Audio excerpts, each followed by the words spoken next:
thanks for coming today to learn a little bit about the Association's Deer Population Control Program and chronic wasting disease. Today we are also joined by Chris Jake from the Illinois Department of Natural Resources. He is the Wildlife Disease and Invasive Species Program Manager, and he will be talking more specifically about chronic wasting disease in just a little while.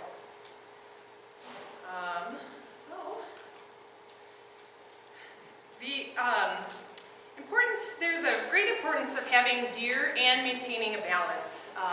Everyone enjoys seeing deer, but it's also important to understand that deer are part of the larger environment and ecosystem and are linked to other animals, plants, and us, the people who share land and space with them.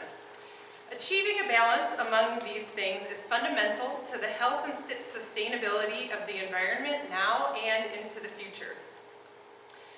A brief history of deer in Illinois, and this is kind of the similar story for the greater upper Midwest here, but humans have been manipulating deer populations for a long time. Native Americans purposefully set fires to increase wildlife abundance and favor certain habitat types of plants, such as oak trees, to attract game species. And now oaks are important for deer because the acorns are a primary food source for them in the fall going into the winter and help them build up a lot of fat stores. European settlers first came to Illinois around the 1700s. And deer populations initially increased with settlement due to an increase in available habitat and the elimination of their primary predators, or the apex predators, wolves and cougars in our area. And were nearly extirpated from Illinois, which is made locally extinct, is what extirpated means, by the late 1800s. And this was because of intense land use changes, such as the development of railroad lines, timber cuts, and plowing the prairie. Another contributing factor to the decline of deer was overhunting. You can see here a typical hunting camp from the turn of the century or earlier, from a lack of regulations. So in the 1930s, the Illinois Department of Conservation, which is the precursor to the Illinois Department of Natural Resources, and the U.S. Forest Service started translocating deer from other populations to reestablish deer in Illinois. Between 1836 and 38, a pair of deer was released at the Savannah Army Depot, located just south of us, outside of Savannah, Illinois, from a game farm that was in southern Illinois in the Mount Vernon area. Just 15 years later, the population estimate for the depot was about 100 deer. Deer numbers increased quickly due to lack of predators, high reproductive potential, the ability to rapidly colonize suitable habitat, and more favorable land use practices. By 1950, deer inhabited 68 of Illinois' 102 counties, which is about 2/3 of the counties of Illinois.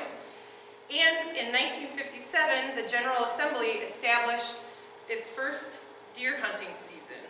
And it was the first time it was legal to hunt deer since a moratorium was enacted in 1900. By 1965, following the history of the Savannah Army Depot, in 1965, deer were trapped from the depot and transported to various sites within and outside of Illinois. And by 1968, the statewide population was 25,000 deer, and today it's estimated at 640,000.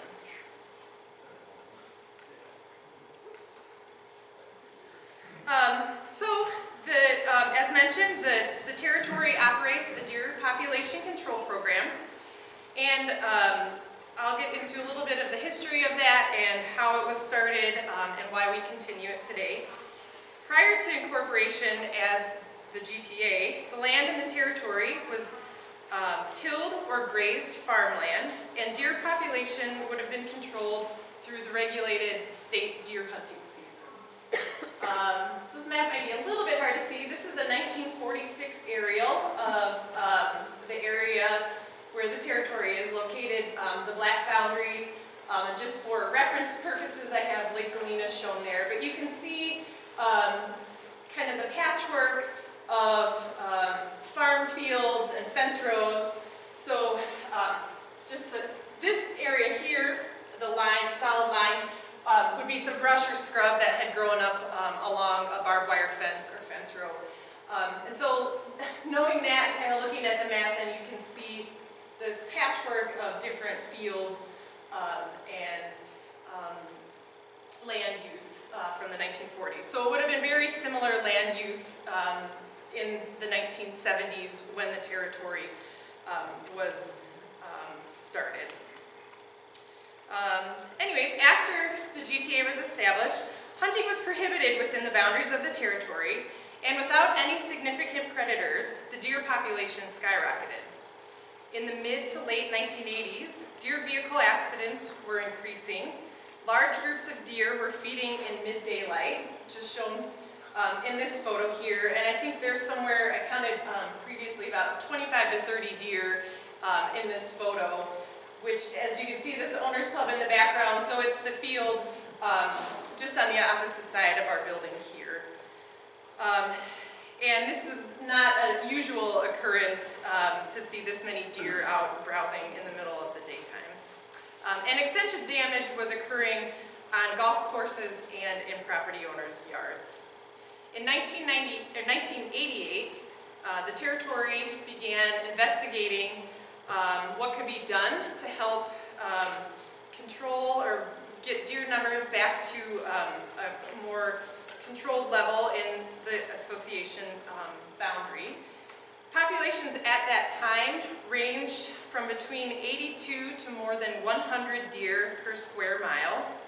And there were a lot of problems associated with deer densities being that high, including herd health and starvation. So does and bucks, all deer really, were malnourished, but that caused reproduction rates to be abnormally low.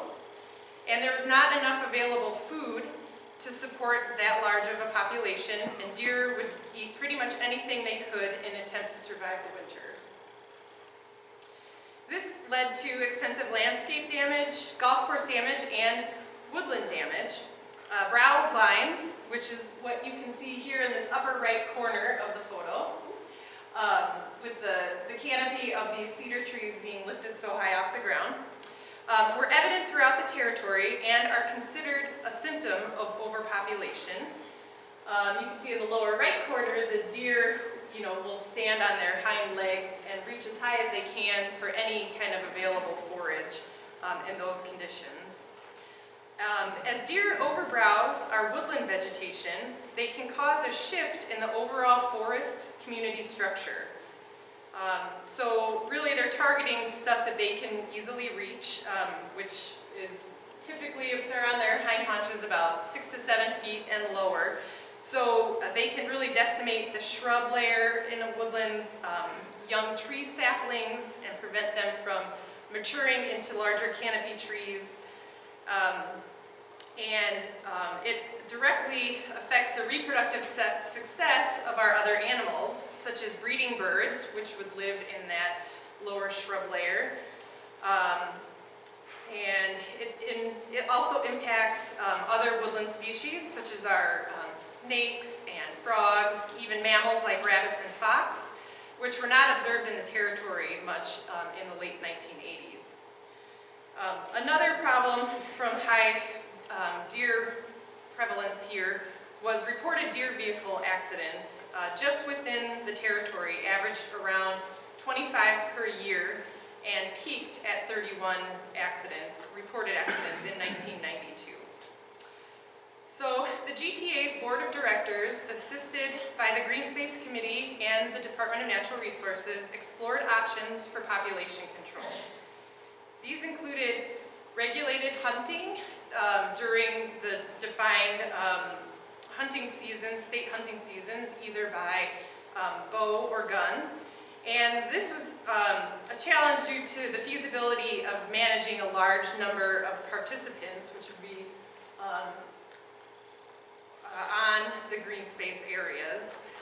And the green space configuration and trespassing concerns was another issue with allowing hunting during regulated hunting season. And you can see here, this is a map showing in the lighter green is the GTA green space areas, and the darker green are Eagle Ridge Resort properties. So these were the areas typically available for conducting the deer population control program activities. And so many of our green space tracts are oddly shaped, narrow corridors, you know, kind of with the exception of the marina area and the riding center area, which of course, you know, we don't want people hunting near the horse barn and area. So other than that, you know, these areas were very, very narrow and not well defined. So there is not a real distinction between green space and private property in many cases. Another option that was considered was live capture and euthanasia by non-chemical means, so that the meat could be utilized and eaten, utilized for human consumption. A third option would be to trap and relocate the deer. And although that is something that was successful in the 1930s when we were trying to reestablish a deer population, it is still very hard on the animals. And I think I've read that as many as 50% can die as a result of trying to relocate them due to stress on the animal. And then there was really, in the 80s, there was no place that really needed or wanted additional deer. So even if we were to have successfully trapped some, no one really wanted the deer because populations were so great everywhere else that they didn't need additional animals. And then the fourth option that was discussed at the time was sharpshooting. And it was deemed the most easy to regulate, having only 1 or 2 shooters, and also deemed the most cost-effective, logistical, and humane lethal method. An employee was assigned to this task at that time, and still an employee continues to be utilized for that today. Establishing a target population. The DNR at the time recommended a density of 12 to 20 deer per square mile based on their knowledge of deer health and fitness, as well as the animal's impacts on plants, other wildlife, and healthy ecological systems. The board chose to stay on the high end of that range. And I will remind you, when we're starting this, we're already starting with a population of about 80 to 100 deer per square mile. So this is going to be quite a change to that. So in 1991, we started the sharpshooting program, which is permitted through the Department of Natural Resources, and safety was the #1 priority when performing the population control. Of course, that still is the case today. And it's kind of prescribed that shots are only taken where there are clear sight lines and a safe backdrop. Management objectives were established and are still utilized today. So that's to maintain the number of deer vehicle accidents at less than 20 per year, maintain deer browsing of native plants at less than 20% by performing deer browse studies in the woodlands and assessing palatable and non-palatable species. Maintain deer damage to ornamental plantings such that 75% of residents are satisfied, utilizing periodic property owner surveys to inquire about landscape impacts on private property. And we do send out surveys every 3 to 4 years, and next year is the year that we will be due to send one of those out again. And then to promote an understanding of the need for management in the community. Monitor and reduce the territory deer herd as needed to achieve the objectives and maintain a healthy deer herd in the range of 12 to 20 per square mile. And at the time, we monitored the deer health using the Kistner scale, which measures the quantity and quality of body fat reserves of each animal. This Kistner assessment, when we first started, almost all of our deer were in poor condition. And I think it's like a 4-point scale. Do you remember what the 4, Chris, for the Kistner scale? It starts poor, good, and then excellent is the best. Is there one other one in between? But So anyways, most of ours were on the poor end of that.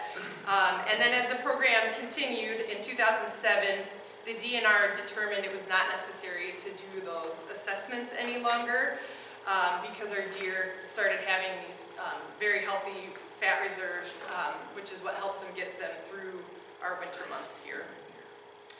We started testing deer for chronic wasting disease after 2003, when the first cases of CWD were confirmed in Illinois.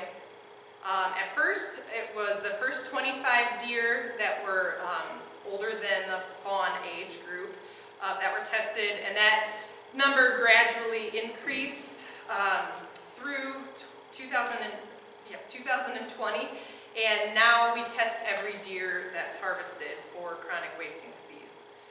Population counts are performed from a helicopter when there's at least 4 inches of snow on the ground. And the final condition of the permit is that all the venison must be donated to food pantries or food banks in Illinois.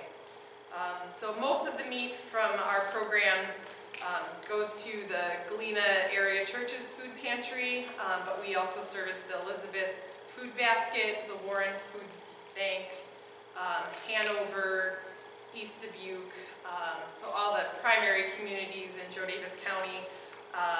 And on years, if we have a larger quantity of meat available, we do reach out to surrounding counties, Freeport area, things like that to distribute the meat. In 2012, we conducted a thorough program review, and a committee of property owners was formed with a mix of proponents and opponents of the program. Management, DNR representatives, and the property owners performed a comprehensive review, and it confirmed that using a sharpshooter was still the most effective way to continue the program. We created a protocol for the shooters outlining state requirements, the training and the knowledge that the DNR assesses each year during its annual proficiency review, a culling procedure including multiple safety checks, which was basically putting into writing the procedures that were already occurring, and direction on prepping the animal, including the CWD testing methods. We did discuss the possibility of bow hunting during the state's archery season, which is October 1st through January 15th generally, and ruled it out at that time due again to the green space configuration, the map I showed earlier, program and hunter logistics, managing a larger number of people on the property, that would potentially include registration, access control, and the staff resources needed to oversee a program of that type, and the additional hunting pressure that would be needed to maintain the population. The review also suggested that we increase notification efforts by including more information in e-blasts, the Territory Times articles, and hanging signs at key intersections on the days the program is occurring. And it also allowed all property owners with single-family homes and vacant lots to authorize if culling activities can or cannot occur on their individual property. So, our current status is that we maintain a consistent program. Our previous partner with the IDNR was Doug Dufford, and he was our previous district wildlife biologist, as well as the CWD program manager. And during the program review process, he was explaining that it's easier to maintain a balance than to try to dramatically correct it. And we certainly found that out firsthand through program initiation, in that a tremendous amount of resources and time and money was spent during those initial herd reduction phases of the program. So in 1991, we culled 600 deer from the territory in that one winter alone, just to try to bring that population to a more sustainable level. So the first several years of that program was really dedicated to to that reduction phase. And since then, initially we experienced some wide swings in the numbers of deer that we culled each year, and it was hard to manage in terms of staff time and budget. So you can see kind of the first half of this graph from 1993. So this does exclude the first year when we removed those 600 deer. But we really swung widely from 250 or close to 250 deer to 50, and really, kind of bounced all over the place here. In 2010 was the year that we really worked with the DNR to try to operate our program at the maintenance level to have more consistency with our removal goals and the population density. Of course, we're dealing with a dynamic population, so nothing's going to be perfectly static as we're going through this. And I can talk a little bit about why 2010 was kind of an anomaly down here. We actually only removed 16 deer from the territory that year. But it was the first year that we tried to say, hey, the DNR's recommendation was between 75 and 100 deer removed annually to kind of get at this better baseline population level, which our goal is about 200 deer over the entire territory, which is about 18 deer per square mile. So this anomaly kind of occurred. We had an extremely wet fall, and most of the fields surrounding the territory were not harvested, most of the farm fields. And so when we performed our aerial count of the territory that year, our numbers were extremely low, and we made the decision to stop the program after we had just removed the 16 deer from within our boundaries. So the thought at the time was that most of these deer had moved out into these farm fields for easier foraging and food resources than browsing throughout our woodlands.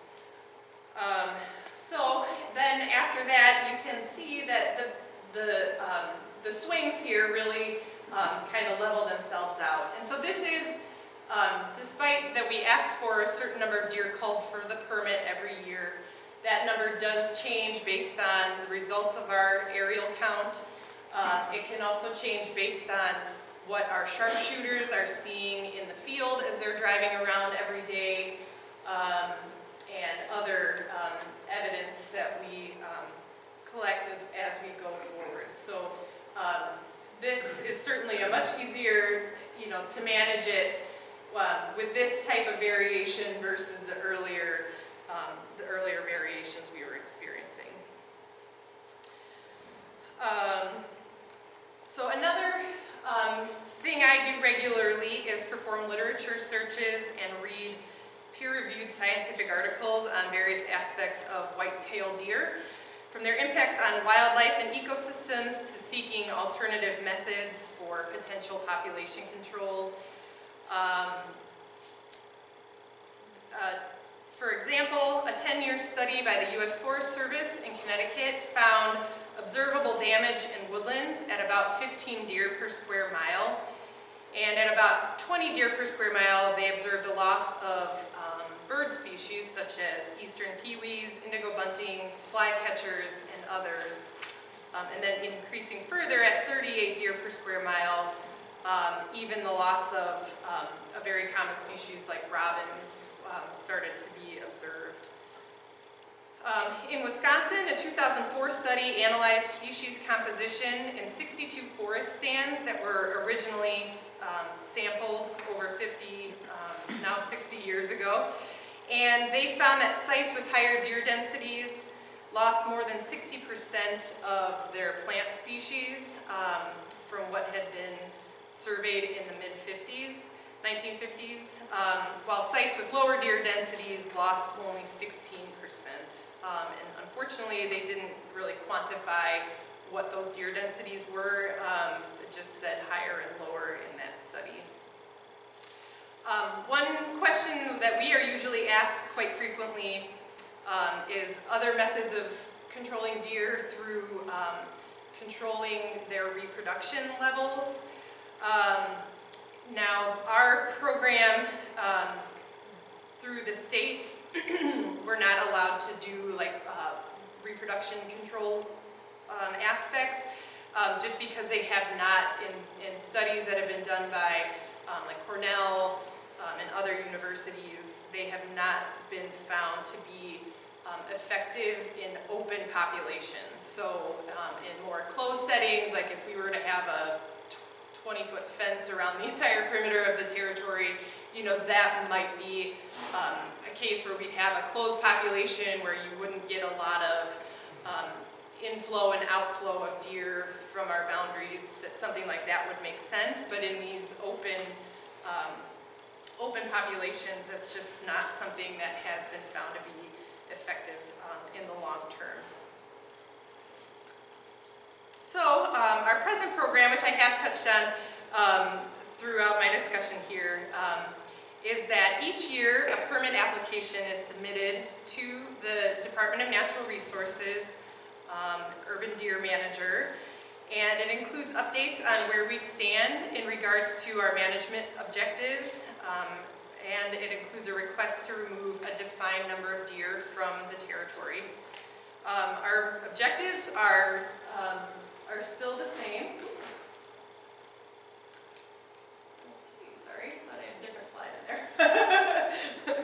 Our objectives are still the same in that we want fewer than 20 deer vehicle accidents per year, the deer browse of native woody plants at less than 20%,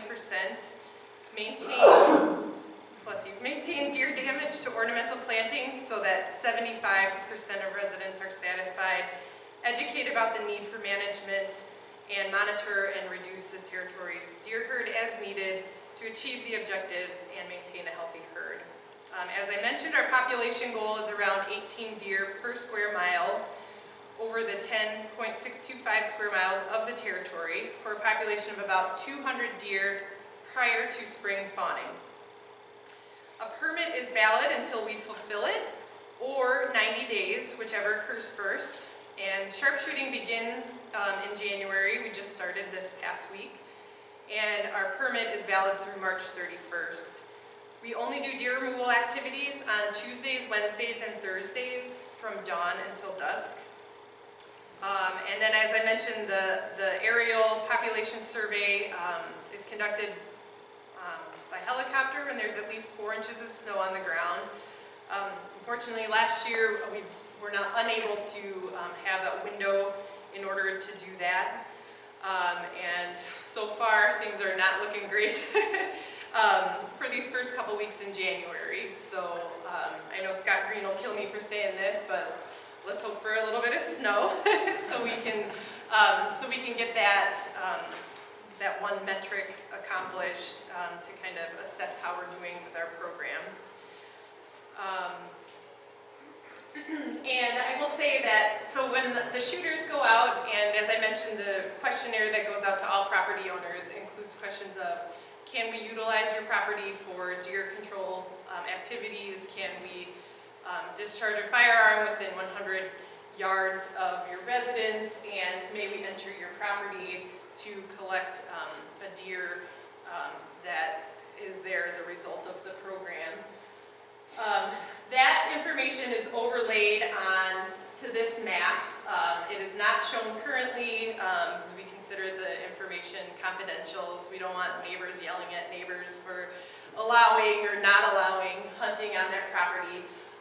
But then we are also restricted to, the DNR has to come and look at most or all of our potential shooting sites. So that's what these orange polygons here and throughout the map represent, are areas that we have had pre-approval from the IDNR, and so this includes areas that have safe backdrops and unobstructed views. And then once we overlay the individual property owner responses on that, it does kind of restrict our shooting areas a little bit more. So, you know, for example, if this set of, 3 or 4 parcels down here, if that property owner says, no, you can't shoot on my property, that's overlaid on the map, and then our shooters know, ixnay, we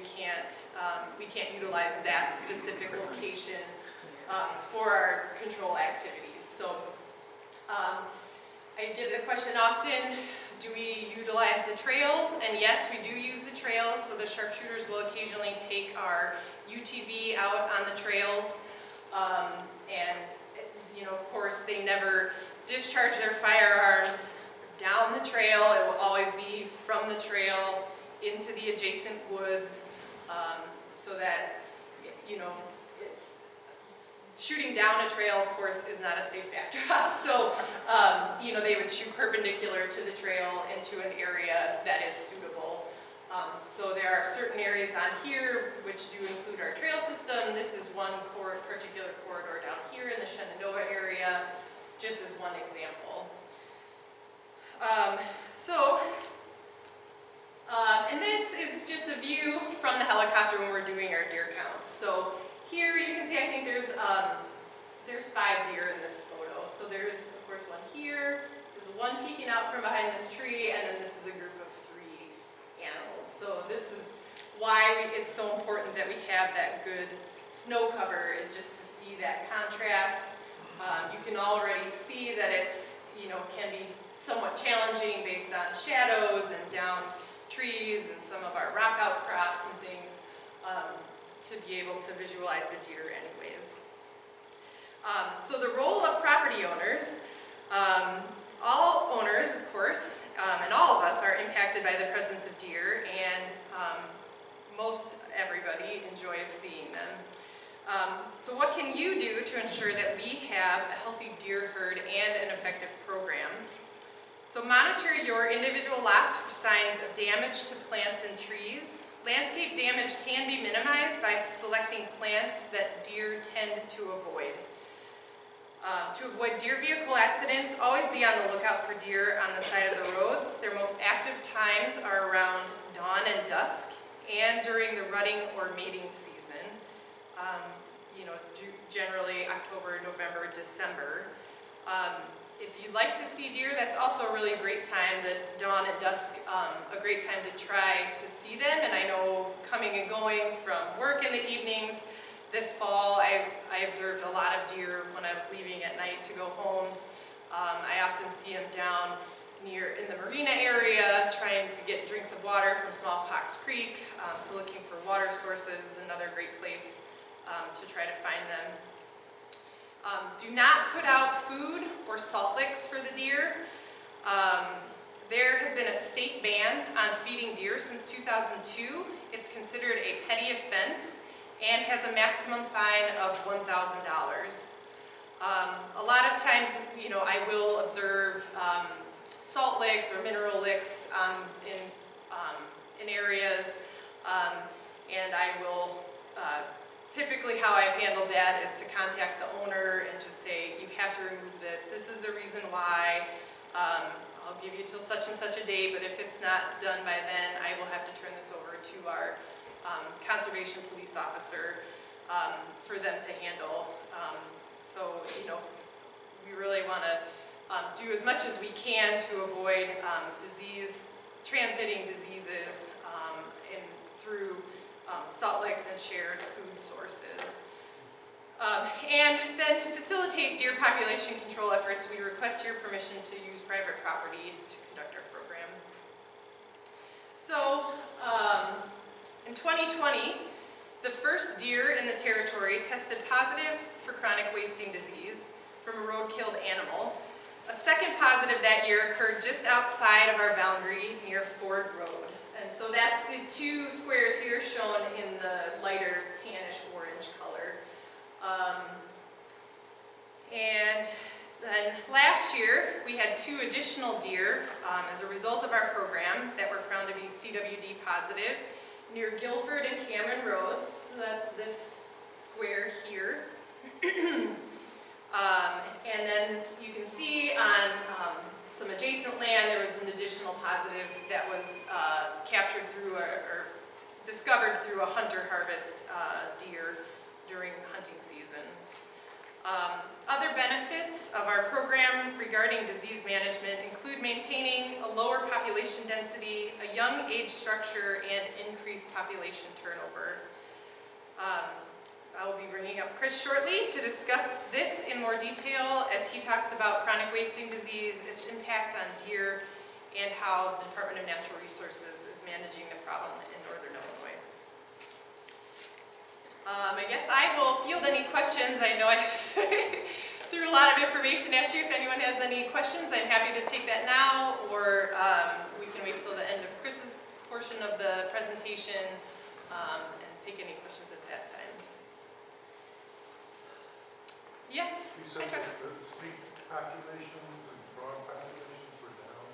Is that because of loss of habitat, or is it they actually eat snakes? I mean, I have heard anecdotes of deer eating young birds out of low-lying bird nests, but I think the damage is more just because of the vegetative damages that can occur, trampling in those areas. So it's mostly their impact on the vegetation that then causes this cascading effect towards other wildlife. Chris Jake is a program manager for the Wildlife, Disease, and Invasive Species with the Illinois Department of Natural Resources. This program includes coordinating wildlife diseases, particularly CWD management, and monitoring EHD outbreaks, which is short for epizootic hemorrhagic disease. And I'm not sure, maybe you can just quickly explain what that is, even though that's not our program emphasis today. And all other activities related to feral swine and large carnivores for the Wildlife Division of the department. Chris earned his PhD and master's degree in wildlife and fisheries sciences from South Dakota State University and a bachelor's in wildlife ecology from the University of Maine. Chris was previously an associate professor of wildlife ecology at Western Illinois University from 2012 to 2021, and the natural resources research scientist before that for the Wisconsin Department of Natural Resources from 2007 to 2012. Chris? Well, thanks for joining us today. I'm just going to, continue the discussion of chronic wasting disease that Emily had began anyway, and really drilling down on our program that we've been implementing now since 2002. So we're in our 21st year of ongoing CWD management in Illinois. So hang on tight, here we go. So just a little bit on the actual disease itself, since we focus so much time and so much effort on chronic wasting disease, or CWD. Chronic wasting disease is one of any number of diseases in a family of diseases known as the TSEs, or the transmissible spongiform encephalopathy. That's a fancy name for a group of diseases that each holds in the brain of the host species.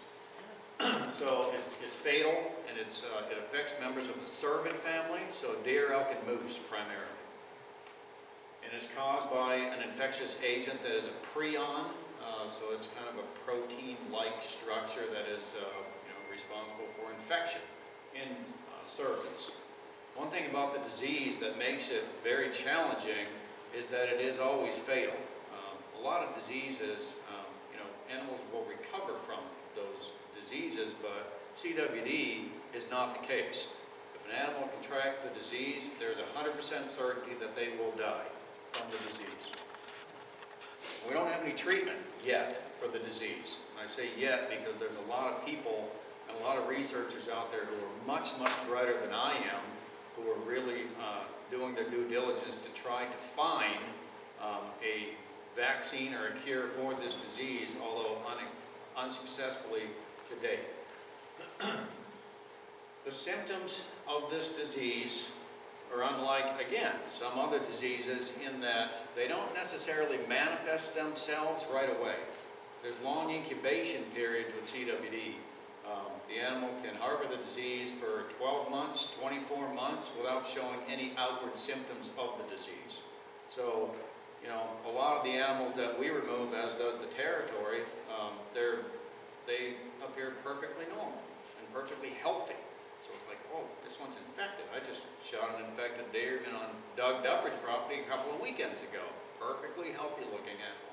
So long incubation periods, which is doesn't behave like a lot of other diseases, CWD. Once it's sick, the disease progresses as any disease will in the host species, and death, once they reach clinical signs, is rapid.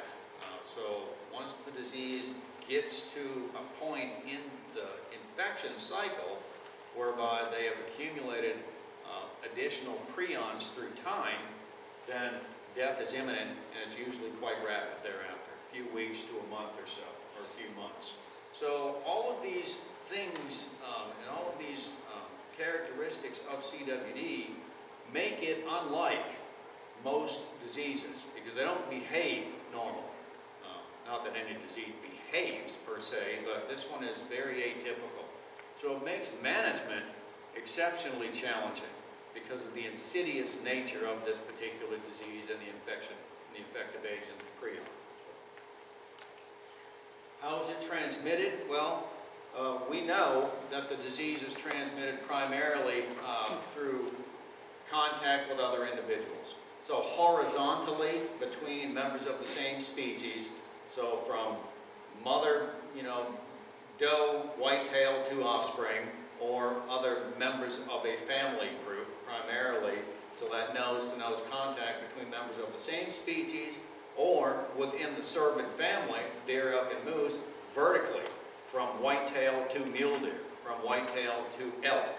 So those are the two primary modes of transmission, but we also know, based on some research that was conducted in Wisconsin back in the, I suppose it's now been a decade or a couple of decades now, the 2005, 2006, 2007 area, that environmental sources of transmission also are now something that we have to deal with. And that research showed that these prions, these infectious agents, they can bind to certain soil types for up to a couple of decades. So now there's the environmental source of contamination that we also have to contend with, in addition to the nose-to-nose contact thing between individuals of the same species horizontally or different species vertically. So this makes the job of managing even that much more challenging. And other, even more recent research now suggests that there's certain accumulation of prions in plant materials. So not a lot at this point, but there is some signal that plant materials are holding and can harbor and accumulate prions in those. So we've got all these sources of contamination and transmission that is exceptionally difficult to manage. Is there a problem with CWD? Well, I guess that depends. It depends on the species that we're talking about. With us, no, there is not, because the CDC and the World Health Organization and other researchers, federal, state, and provincial agencies have not revealed any evidence that this particular disease in the infectious agent prions can jump species barriers outside of the cervid family. The cervids, yes. The deer and elk, moose, surely, but there's no evidence yet that it can jump the species barrier to infect humans. But that's not to say that there has also been some relatively recent research where macaque monkeys have been experimentally infected with prions successfully.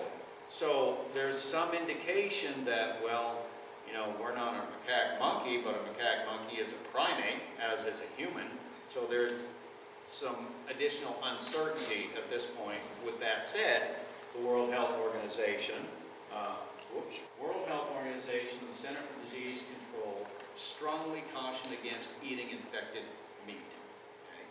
So, and we as an agency, surely we're of a similar opinion. Those two that I had shot a couple of weekends ago, the doe was positive, her fawn was not, but I I'm not about to take that chance to eat either of them. So we're going to have that meat incinerated.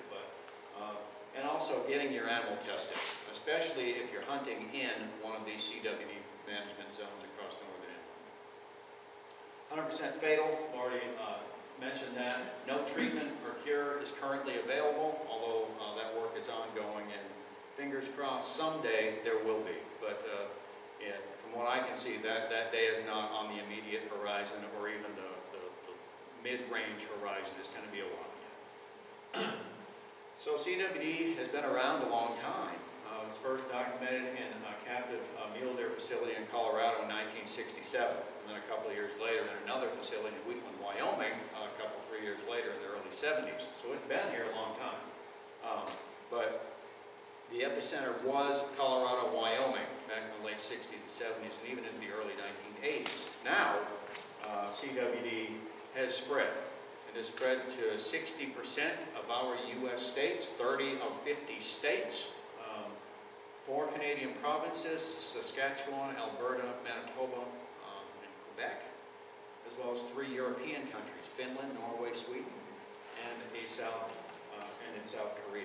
So I had said a couple of decades ago that in a couple of decades, meaning now, I wouldn't be too surprised if CWD is in every corner of the country and many points in between. Well, I'm half right. There's a lot of points in between. It hasn't reached the 4 corners just yet, but I think it's imminent in a matter of time before that number 30 is going to rise to probably all 48 lower states, certainly, in time.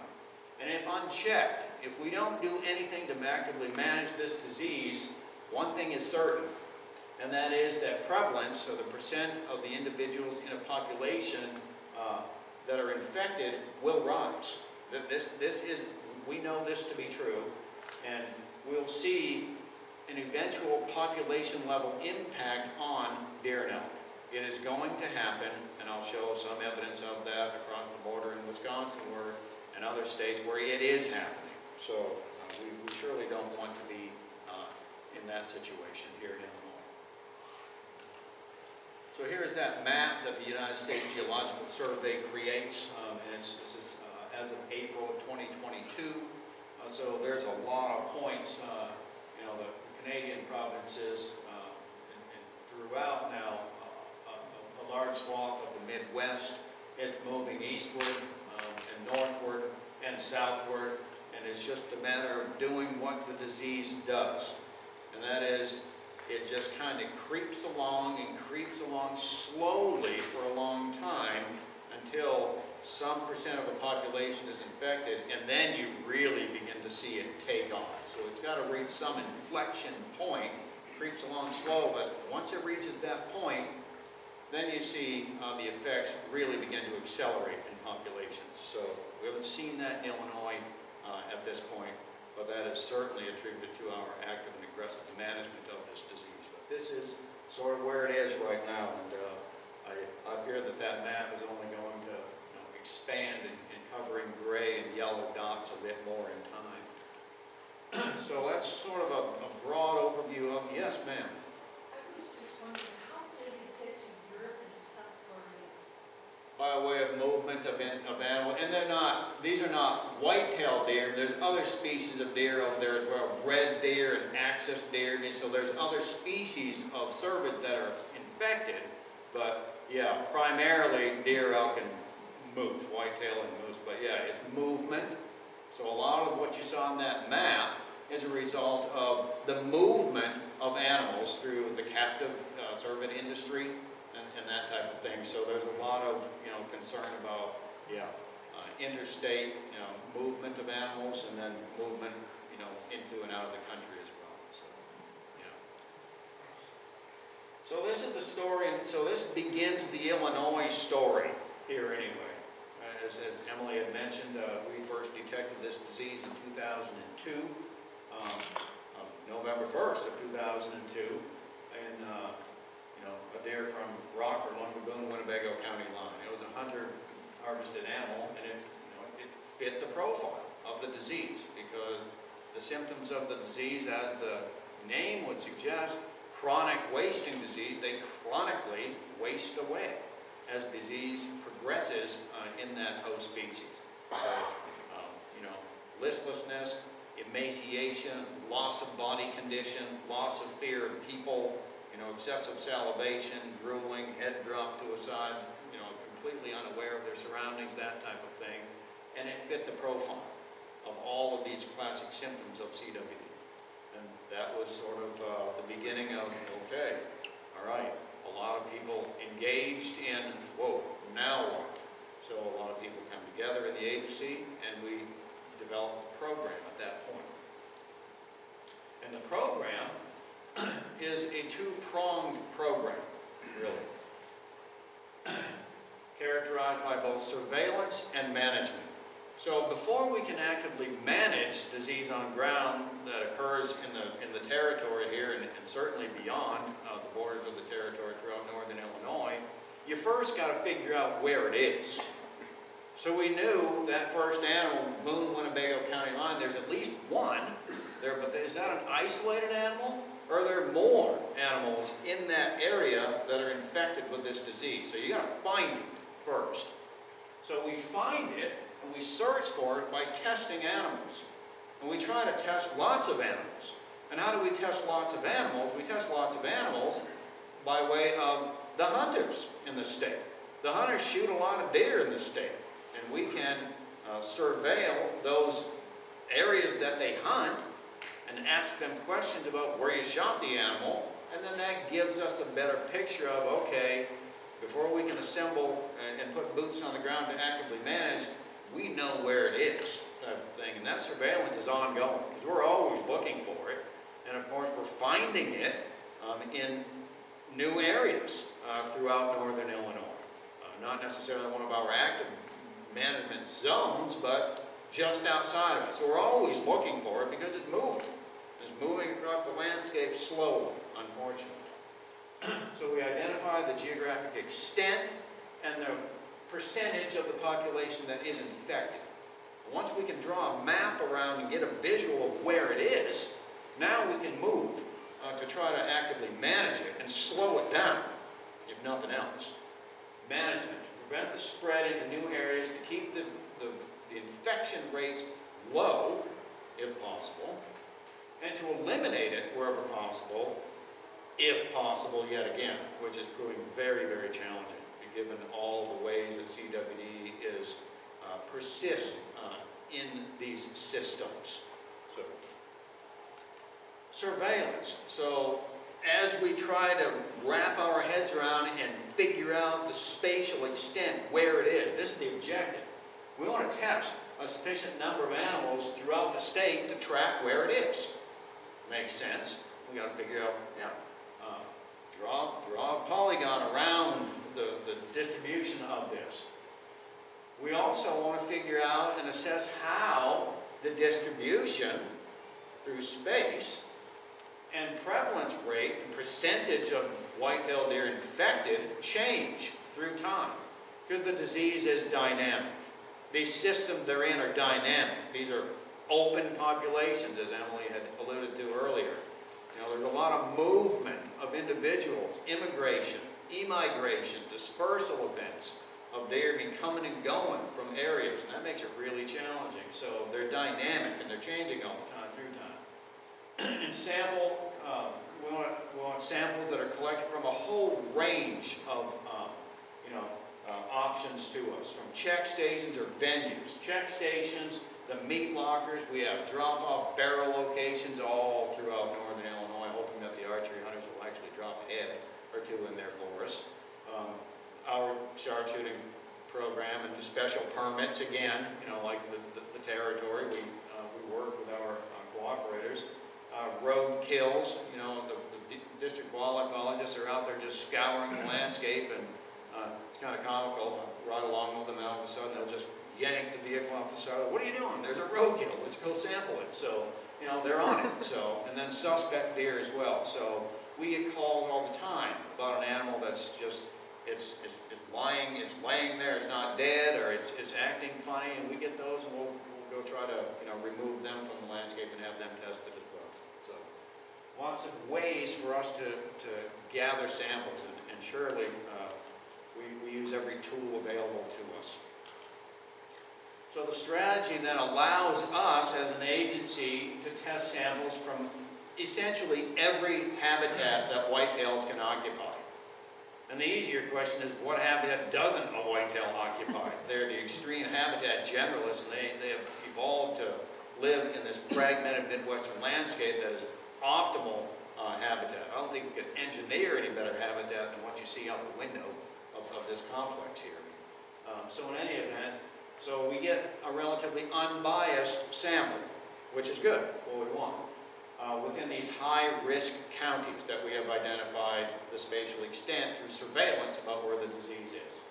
So we can track changes in disease distribution and prevalence through time, and how it has changed through time, because it certainly has changed through time. It also provides information that we need for disease management at these localized scales. And that really becomes important, because that is the very essence of our program, is to manage locally to prevent regional spread of disease. We'll touch on that here. I'll drill down on that here a little bit more, actually. So this is what we do. We test deer every season. Yeah, and we've been doing so since, 2003, all the way through. And we're testing not a trivial number of deer. You can see on average it's somewhere around 8,000 deer that the hunters are providing through us. So this is quite a number of samples. I don't know what the 2023 season is, but 8 to 10,000 deer in the past couple of seasons. So lots of activity, lots of effort that is expended there anyway to gather samples to achieve that surveillance objective. So this is in 2021-22, 9,000 deer throughout the state. So, and we test these animals in counties outside of the known endemic area, the 19 county endemic area for northern Illinois, usually by way of cooperating with the meat walkers themselves. And they process a lot of animals for us. We collect. Now our sampling is limited to collecting lymph nodes. That is the retropharyngeal lymph node. They're right there in the corners of your neck. Same place in a deer. So we don't do the brainstem anymore because techniques have advanced such that we have a more time-sensitive and more accurate test just by testing lymph nodes. So lymph nodes is much easier for us to pull anyway. And the majority of testing across the border at UW. Madison. So any of those suspects and those other animals that we get throughout the rest of the year anyway, outside of the hunting season and our sharpshooting program, we'll send them down to the University of Missouri because it's a lower volume of them, and UW-Madison wants to deal with high volume types of shipments to them rather than just a couple, 3 here and there. So all the rest go to Missouri, but the overwhelming majority go to UW-Madison. So this is, at this point in time, and of course this map it's kind of a heat map. It's also changed based on positives from this past hunting season. That we haven't updated this yet. This kind of gives you an idea. It's a heat map, right? So the darker shades of orange represent more animals. Cumulative distribution of that, and it would make sense, right? I mean, where we first detected along the Boone-Winnebago County line, you would think that there would be more animals over the 21-year period that have come from that area. Yeah, it makes sense. Unfortunately, we're getting kind of a hot spot here in Stevenson, Joe Davies, Carroll counties anyway, and a couple other places here in DeKalb County as well, in Winnebago County. So. But it shows you just kind of where it is. So we're really honing in on modifying our approach because, of course, this disease is changing, and so does our approach needs to change to try to minimize these darker shades as best we can with active management. So we're modifying our approach as the disease informs us with respect to what it's doing through time.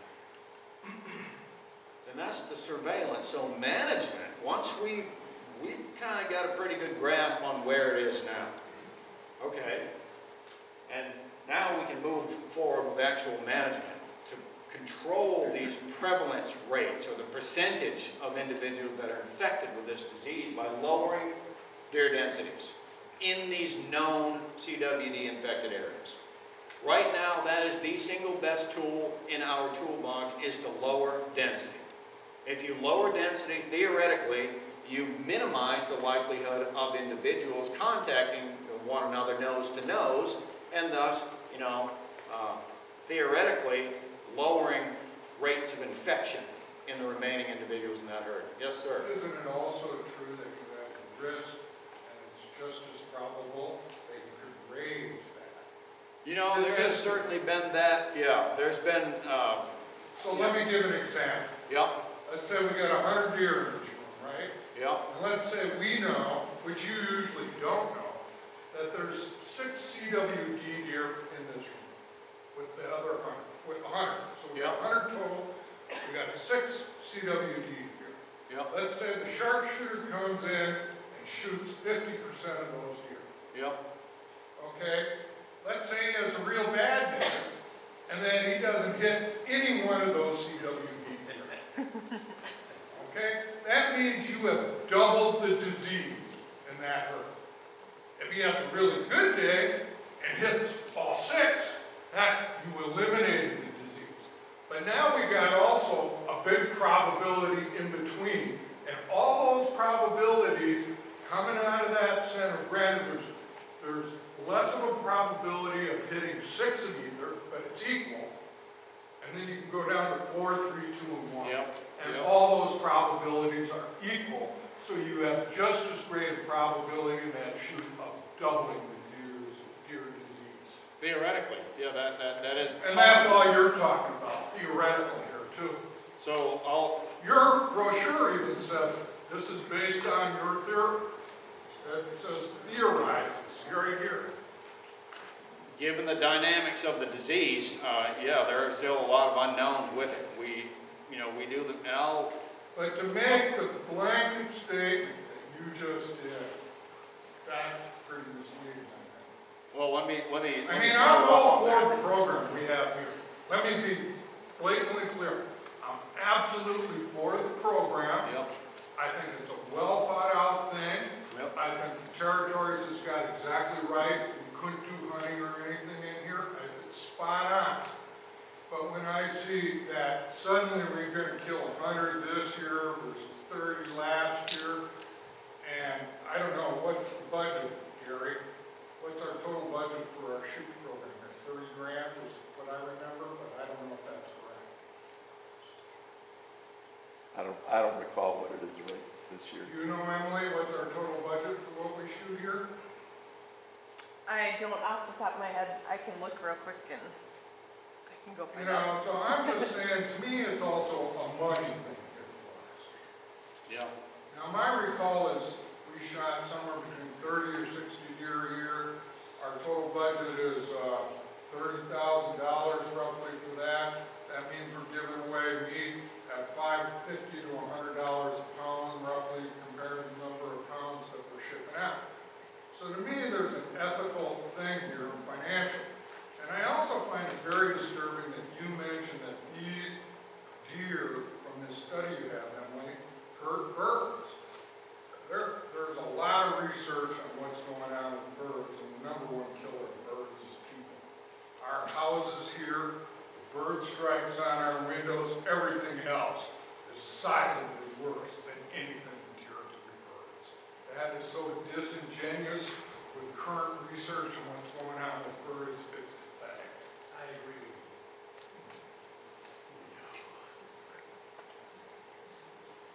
Just a clear stop for a second. Can we get back out of the theoretical and into numbers? That's all he's in is the theoretical. We'll show some numbers here. I mean, So additional. clear stop. I support culling. I wanted to get misunderstood.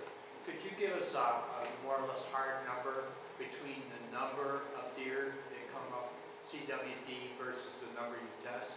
Yes, that's in here. So if you hang on, Because I think that speaks to, Yeah. that's your hard number kind Yeah. of thing. Yeah, I'll certainly present that. Because despite, Yeah, even what the gentleman just said, that hard number would obviate that, because that would come out in the end. right, A so, large number. so I think some of the questions will be answered as I, get into, the numbers anyway. Okay?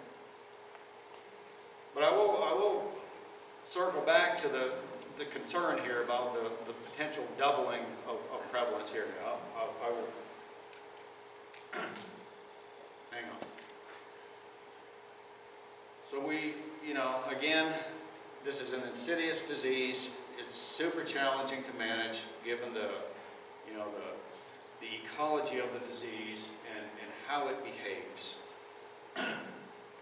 But as we move through management, we have to make some basic assumptions. It's the nature of dealing with, disease management, wildlife management for that matter.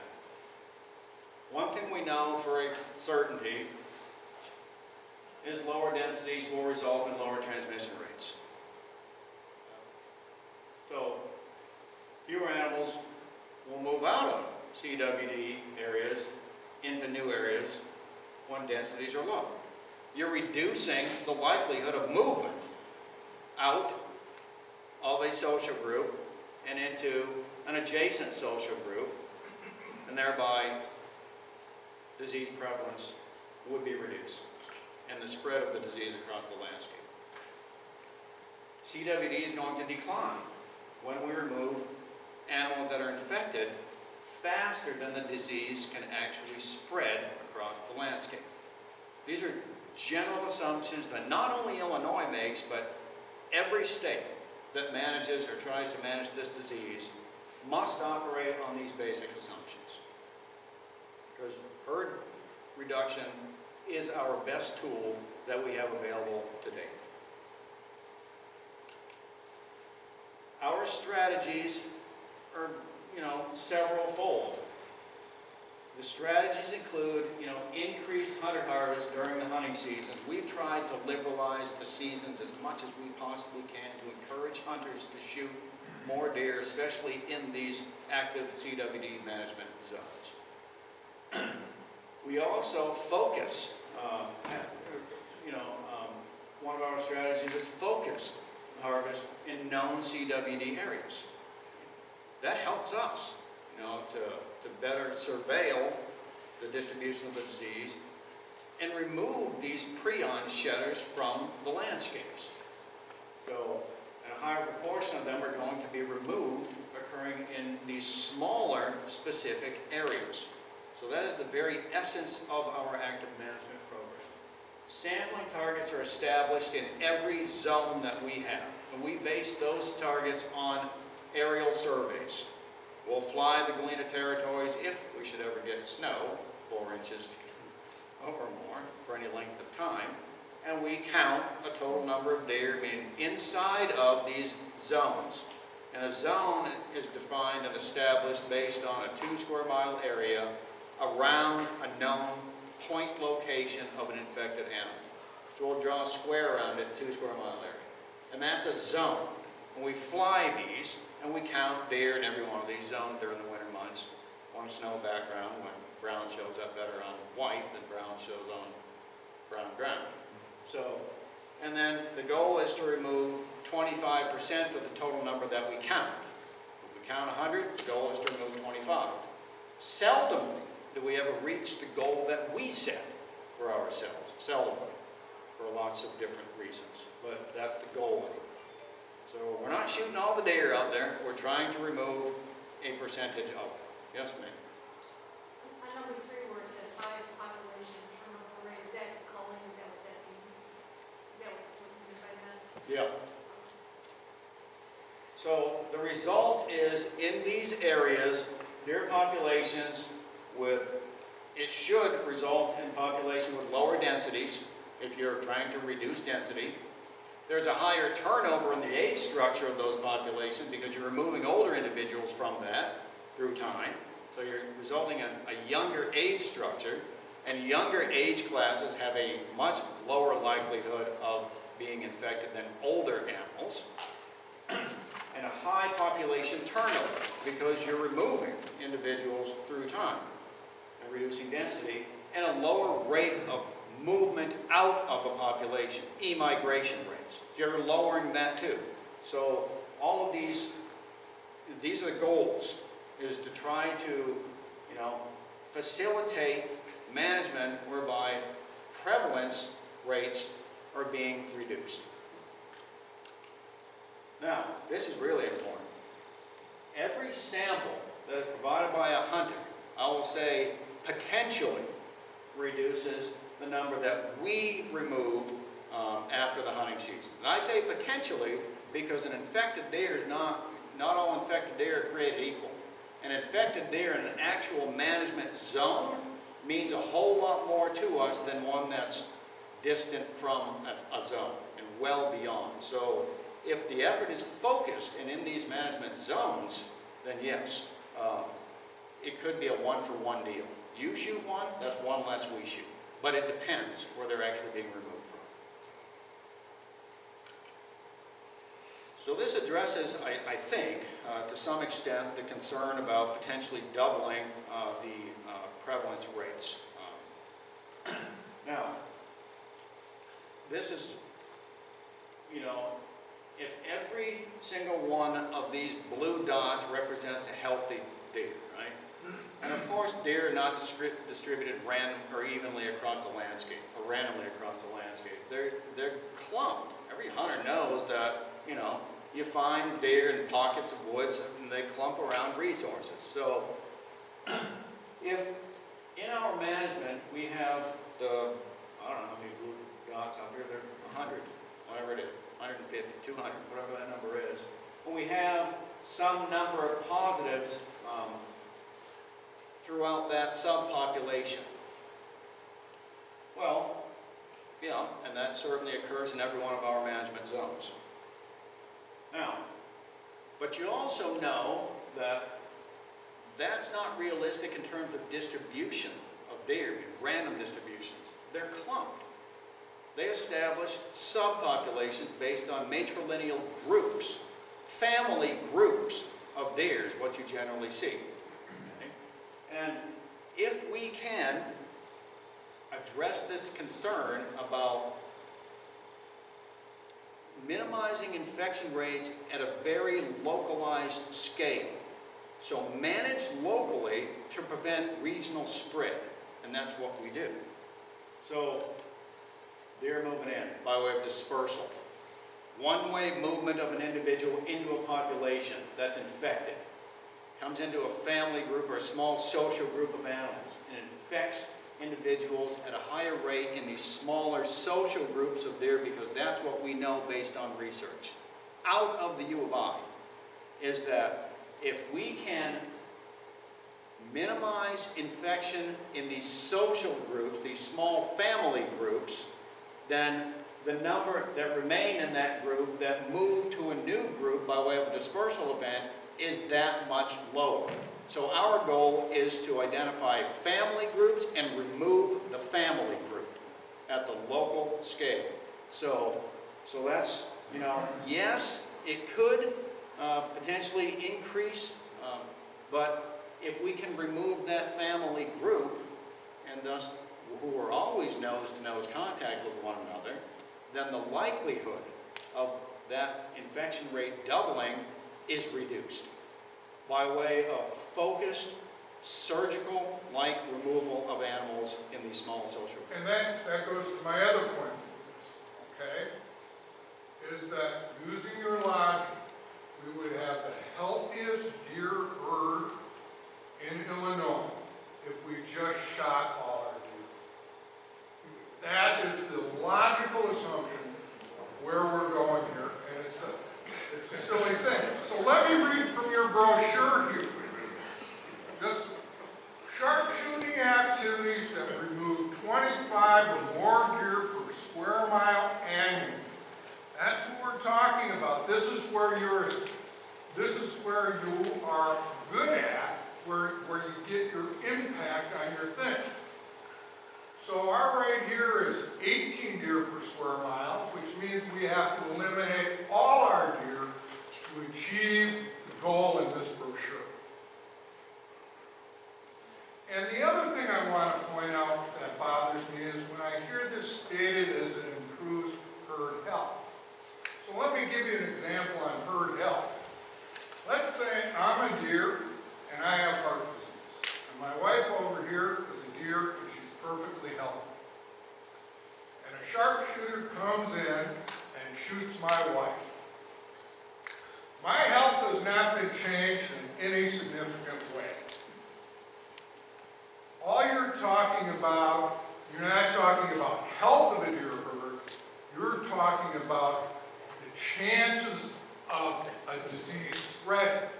And CWD here, you got a tough job. I'll give you that. It's a tsunami. You can't stop it.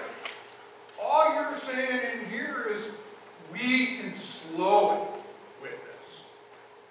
So my point for us in the organization here is how much money do we want to spend for a tsunami that's coming? Do I want to get hit with the tsunami and keep tens of thousands of dollars in my pocket? Or do I want to spend tens of thousands of dollars for a tsunami that's going to hit us tomorrow? Go on, please.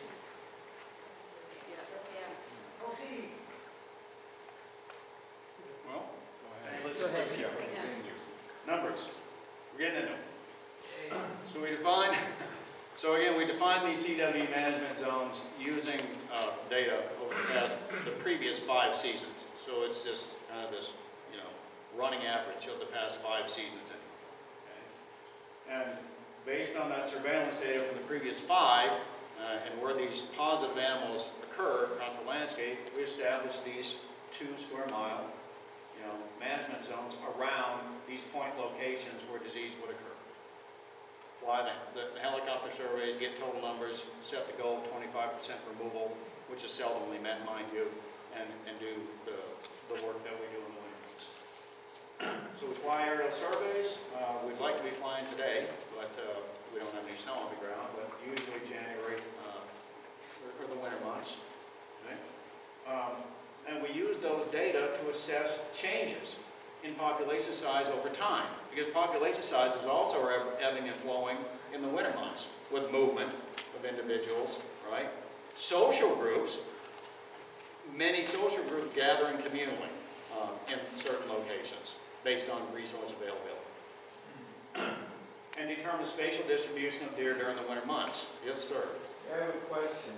Do you have a handle on the immigration patterns of these deer? Typically, how far from the place they're born, where they will end up? Do you have any idea how far they may travel? Yeah, that's a good question, and it depends on the landscape. But across these Midwestern landscapes, there's certainly been ongoing research and past research to suggest that these movements that deer will make between seasonal ranges varies. And it might vary from a few miles to 15 to 20 miles. And there's also other research out there to indicate that dispersal movements, one-way movements out of an area where they're born to try to find a place that they would call home, can exceed 200 or 150 or 205, I think, or 220 or so kilometers is the longest dispersal distance that's been documented. 225 kilometers, whatever that is in miles, is 100 and some odd miles. So they go a long ways potentially. But generally speaking, they're relatively short distance because habitat quality across the Midwest is relatively high. So generally speaking, they're not moving great distances, but there is that seasonal movement that occurs every fall and every spring.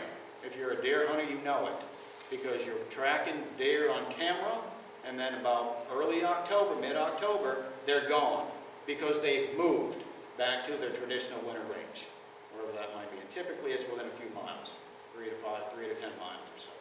But again, in the spring, they'll do the same thing. Yes, sir.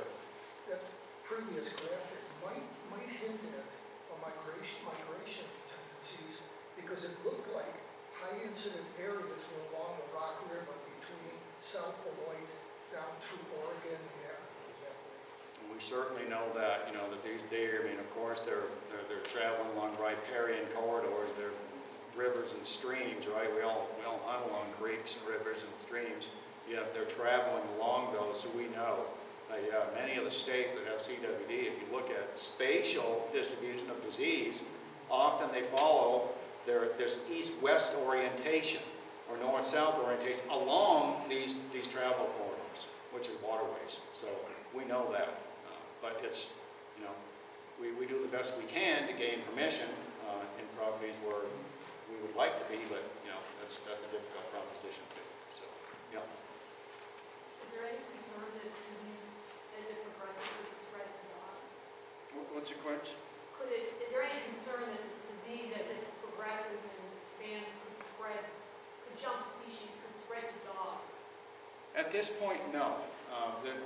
There's no indication that it's going to jump to, you know, canids, dogs, felids. No, at this point. But you know, again, this disease is evolving through time too. So it's not to say that maybe someday down the road, but right now, no. There's no indication of any such jump in that species area. So here's our accounts. This is what we do. We follow up now, beginning on the 23rd of this month is when we will actually actively begin our sharpshooting program. We train, we certify, we go through, you know, extensive qualification to get qualified to shoot. Monday through Thursday of each week. Usually we begin at 4 o'clock and end by about 10 at night on properties where we have permission, and only properties where we have permission. And again, they're conducted in these active management zone, the 2-mile buffers around a point location where we have positive animals. So we're surgical and trying to, again, remove social groups at a very small localized scale to minimize likelihood of disease transmission to other unrelated social groups. We hunt from tripod, or we shoot from tripods and ground blinds over bait. And we'll always be reminded of safety for people and ethical removal of animals as well. We process all those animals, we bring them back full-bodied. The whole carcass comes back with us, where we bring it to a lab for processing. Record some morphometric data, we tag it. Identification is assigned to that so that we can track that animal in terms of, you know, the samples that we submit to UW-Madison and trace them back to that animal. Lymph nodes, no longer OVAX. I need to remove that as the brain stem. We don't remove that anymore, but lymph nodes we do. We got them. We retain some fetuses for research ongoing at the U of I. And anyone wondering about these rack bucks that we get in, we don't keep any of those antlers. We have a sawzall handy, and we destroy them all. So we donate all the meat throughout food banks throughout northern Illinois, throughout Illinois now, but primarily northern Illinois. 3 million meal equivalents of protein have been provided to date. So lots and lots of venison go back to the communities in which they come from. Check stations, yeah, we just finished up another couple of hunt seasons. We all know of mandatory check in CWD positive counties. We have to have those, or we do have those as mandatory, that hunters bring them to us. Okay? Whether you want that tested or not, that's your decision as a hunter, but it's mandatory that you bring it to the check station to be registered. And lots of sampling throughout the archery, the muzzleloader and CWD seasons, drop-off vendors, locations of vendors is available online. You can go and find all that stuff. If not, you shoot a big buck. We can hopefully work with the taxidermist to get those samples as well, since we don't want to ruin a cake on a mount-worthy buck. That would be a really fast way to make a hunter angry. We don't need any more of that.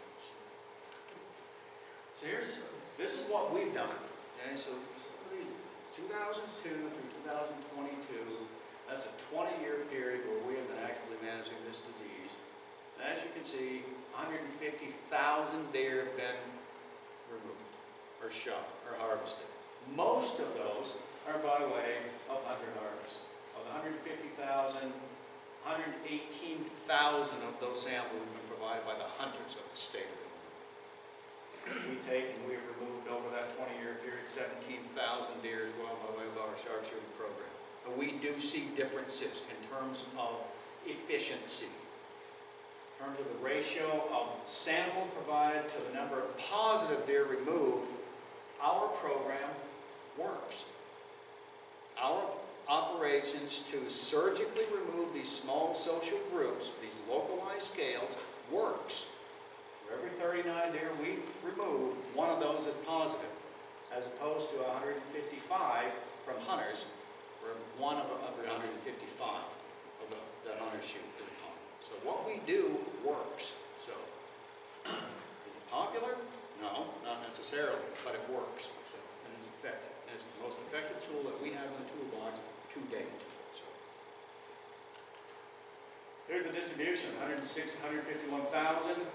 To date, 1,383. Well, and actually that number's higher now. That does not include this hunting season's positives, which are more. But as of the end of 2022 season, 1,380 animals across 19 counties. And the prevalence rate statewide means statewide, all downstate as well, which really means it's relatively meaningless for us up here in northern Illinois. But 1% statewide.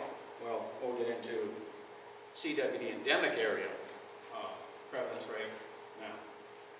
So this is northern Illinois, and what we see in terms of prevalence rate, the percentage of populations, deer populations that are infected across the 19 county area. You know, we were plugging along there a relative flat line there for the first 18 years of the program. Prevalence rates of 1 to 2%. We've seen that prevalence rate now in the past 3 double to 4–4.5%. On average, 4 to 4.5% in adult males. Adult females is generally lower because we know prevalence rates is 1.5 to 2 times higher in adult bucks than adult does. We know that. So, and there's all kinds of reasons that people may suspect that. Bucks are traveling more, they're contacting nose to nose with does during rut, that type of thing. But again, 4–4.5% on average for bucks in the past 3 across the endemic area now, and that's doubled in the past 3 years. Same story for does. 3.5 to 4% on average for adult does now, and that's jumped double. 2019, the past 3 seasons. Is this an anomaly, or is this the new trend of increasing prevalence through time? It's the disease behaving as the disease does. Yes, I got a question I want to make a point. Since all those have gone up, it seems that sharpshooting would be proved to be not very effective. I know we're just talking about. And so then my next question is, what's your guess, and I know it's a guess, so we're saying this is going up even with our sharpshooting, so our sharpshooting can't stop it. It might slow it a little. How high would it be if we weren't sharpshooting? Good. You know, and I know we're talking a guess. Hang on. Here we go. I'll show you that. Okay? These are both sections. This is the story in Wisconsin. Southern Wisconsin, Iowa County, the epicenter for disease. Now, prevalence rates. This is important, and I've tried to pick on Wisconsin, south central Wisconsin. A series of these graphics will be south central, southeast, but adult males now, prevalence rates as of 2020, 45% in adult bucks. So essentially 1 in 2 adult bucks are infected with CWD. 30% of the adult doe population. Previous research in Wyoming back in the mid to late 2000s suggested and indicated that you will begin to see population level impacts when prevalence rates reaches 20% or higher in adult female populations. 30% in Wisconsin. That's south central. This is southeast Iowa County. 45%, 32%. Northwest Iowa County, 50%. 1 in 2 adult bucks, 30% does. North Central Iowa County, 40% and 25%. Remember the graphic here in Illinois. We're at 4.5% state or CWD endemic area wide now, across northern Illinois.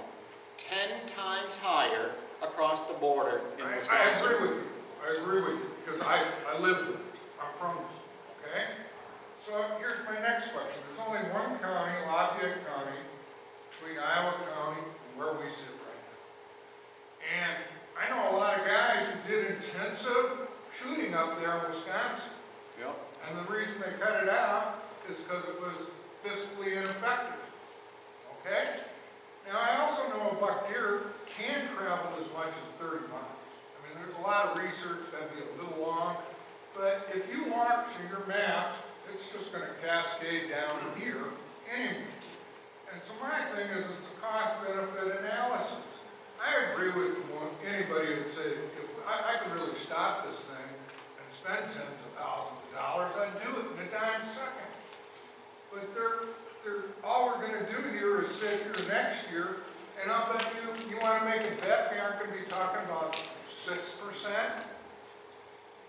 I won't bet. I don't. No, I know you won't. I've never bet on any The issue. state doesn't allow I'm you certainly to not bet. going to So bet. I'm all for our program, but I'm just saying, how far do we really want to take this? We're talking a lot of theories, we're talking about a lot of guesswork. I mean, just one thing is, in Wisconsin, they tried a program, I believe it was localized, and they just tried to eliminate all the deer in there, and it became highly unpopular. And this graphic shows the rapid rise of the disease when you stop the program altogether. That's right. So what we're doing in Illinois, we have a program, and yes, it may be slowly migrating up, but it's giving us time, potentially, where science can catch up with what's going on. And that's the slide I'll show here at the very end. And that would be exactly the point. Anyway, so this is Iowa County, not to pick on Iowa County, Wisconsin, but the epicenter for disease. So naturally, I'm going to pick on Iowa County, Wisconsin. The deer hunters love it though, there's been no significant difference there. Deer hunters love it, that's part of why they quit it up there, because there was such an outrage among the deer hunters pushing it back at the DNR that it destroyed deer hunting in the state, that sort of thing. But there's also... You got a prevalence of a disease, granted, but it's how much does that disease really totally affect the deer herd? I'd like to if see... you look at current research, I've seen research that'll say this disease could eliminate deer. Period. I would like to see the population estimates associated with these prevalence rates in Wisconsin to see if there is this inverse relationship. I'd like to see that, but I have yet to contact the right people in Wisconsin for that. I'll give it though. If you can get to this question, it doesn't need to be answered now, but how sophisticated are the techniques in identifying families? And I'll give you an example. I've got a vineyard in Apple River Township here, and there is a distinct deer path through this vineyard. Yep. And especially during the spring, they like to hang out and they like to chew on very sweet little leaves and buds that are coming off the vines. Yeah. So from the context I just gave you, that might be, if you were thinking of following or identifying deer paths between Lafayette County and Joe Davies County, that would be a space where you could identify families. I agree. I mean, I have, one interest, that I expressed when I was hired into this position was to do, to initiate some active research on just spatial distribution and movement pattern by deer. That would be very informative, I think, to see what's going on along the border from Wisconsin to Illinois, if there is that interstate type movement across the border. I would really like to, initiate that, but, we'll see if that happens. So in any event, I think that would inform our management to some extent. That's the southwest corner. It's the same story, okay? Much higher prevalence across the state border than here in Illinois. Now, this is the southeast core area, you know, just north of the Boone-Winnebago County line where we found the disease, and we have been actively managing that disease for 2 decades now. And yes, disease prevalent or density of deer is lower in Boone-Winnebago counties, but that's by design. We've been actively managing disease. Now, have a look. Have a look at prevalence rates in adult males and adult females just across the line in, you know, the associated counties in southern Wisconsin from where we're doing this active management. This is noticeably and markedly lower than in south central or Iowa County, the southwestern core. Is this number somehow attributable to management that we are doing just across the state line to reduce density? Don't know. Potentially. Potentially they're benefiting by our active management just across the state line. Potentially. So, but I don't have a real good feel for why this is 18% and Iowa County is 50%. Other than we've been managing this disease right across the border for a much, much longer time period. So, anyway, done picking on Wisconsin. So, other than the statewide trends, again, statewide, and these statewide trends are somewhat, you know, I don't think they're near as meaningful as the, you know, the more northern Illinois endemic area, south central, southwestern Wisconsin, Iowa County endemic area prevalence rates. But the story's still the same.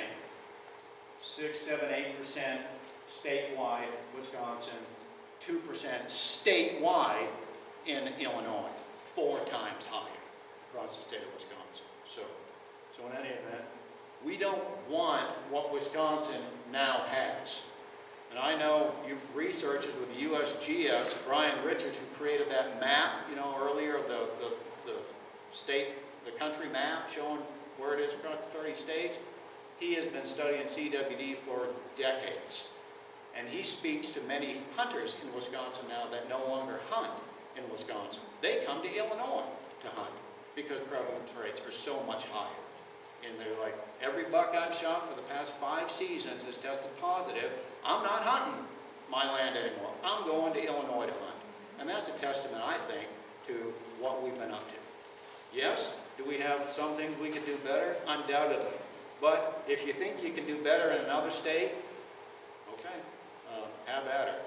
What we do in Illinois is the best management program, how should I put this, in the free world.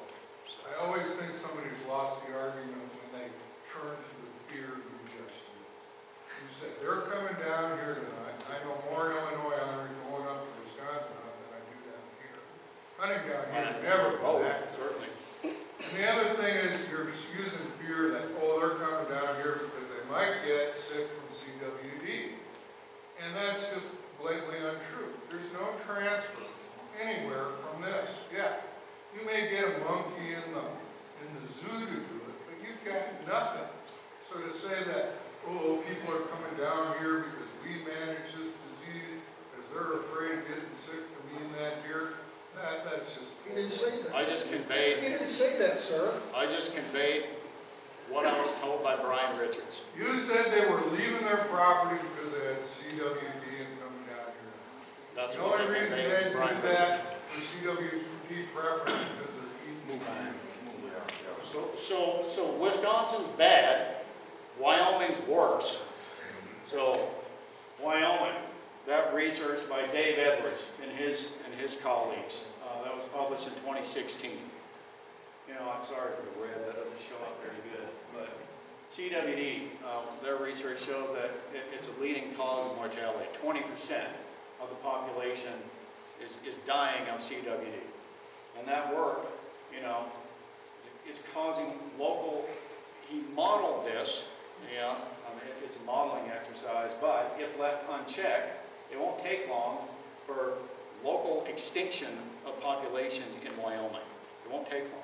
And you see this inverse relationship. This is what I like to get, these population estimates for Wisconsin, to associate them with those high prevalence rates in Iowa County to see if you see this trend right? Population estimates. There's an inverse relationship between the two. Population estimates are declining, right, as prevalence is climbing. So this is that 20% threshold idea. You're seeing population level impacts now. Granted, these are mule deer populations, with the ecology of mule deer slightly different than whitetails, but still, it's a deer population that is being impacted negatively by disease. So here is the point we're making about what we're doing buying us time, okay? Potential infection levels with various rates of increase. So if we, assume a 20% rate of infection, right? What's going to happen through time? These infection levels with various rates of increase, you can see. This is the Wisconsin story and the Wyoming story. This is the Illinois story. So my predecessor, Doug Dufford, and the work that he did to develop this program, and now we're continuing that. Doug Dufford's career is defined by this line, a flat line. And I've joked with him about, he's like, well, and in fact, Doug's done a little bit better than this. So prevalence is not yet 5%. On average, it's 4.5% statewide. And who's had the disease longer? Who's had the disease longer? Wyoming's had the disease the longest, that's why it's up. Wisconsin has the disease longer than you have, that's why it's up. Wyoming, and yours is just slowly climbing up. Wyoming, you haven't had it as long. Wyoming and Wisconsin are not actively and aggressively managing disease like us. This is buying us time. That's what this represents. Our active management is buying us time. Should there ever be a vaccine developed, should there be, and I don't know when that day might be, if ever, this buys us time. And if that were the case, then we would be positioned better than any other state in the country to vaccinate the herd on a broad scale and potentially, be positioned better to rid the deer herd of the disease, potentially. That's crystal ball, that's pie in the sky type of, hope, but nonetheless, this buys us time, what we're doing. And prevalence rates, like it or not, are 4.5%, which is lower than any other state in the nation. Yes, sir. I mean, for what it's worth, I was just reading a couple days ago, the federal government has really earmarked a lot of money to go ahead and address not only management, but finding ways to go ahead and eliminate this disease. So it's something that's consciously prevalent that they want to address. No question about it. Right, which is good news. Yeah. A lot of money can flow through the states to research the efficacy of these strategies to help curb infection. Yes, ma'am. I just have a question on testing. I know you test animals, you test the deer. Can you ever take vegetation samples? We can, I know in other states, there's a lot of research ongoing to look at soil samples, where it is, and there's certainly prions that are being detected in the soils, and same thing. I think the issue of prions being accumulating in plants is still relatively novel.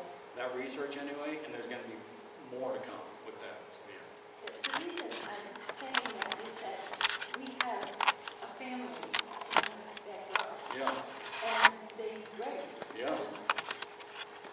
but we don't particularly want them shot because you can't always tell if the animal is sick. Right. But there's ways of getting soil samples too. Yeah, certainly. That would tell us that prions are accumulating there anyway, but So you have that potential to do that? At the moment, that is not in place with us, but that's another idea that I would like to sort of move forward with and gather those and push that science forward a little bit. Yes, sir. I like to thank you for your good work. Speaking for myself, all your hard work. Seems like you've had a success. Your professional opinion where do you see the tipping point being for Illinois in terms of what number do you have to try to stay under before you have a Wisconsin or Iowa kind of problem? You know, if we look, you know, the problem with the disease is it creeps along for a long time in the absence of active management, even at low levels, until there's such an accumulation of prions in that population that it reaches an inflection point, and that can be a long time.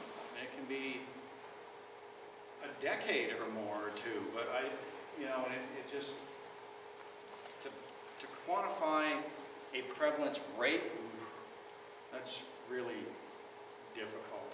I don't know that I can, because landscapes are different, densities are different. I mean, there's so many factors that make that a moving target, I think.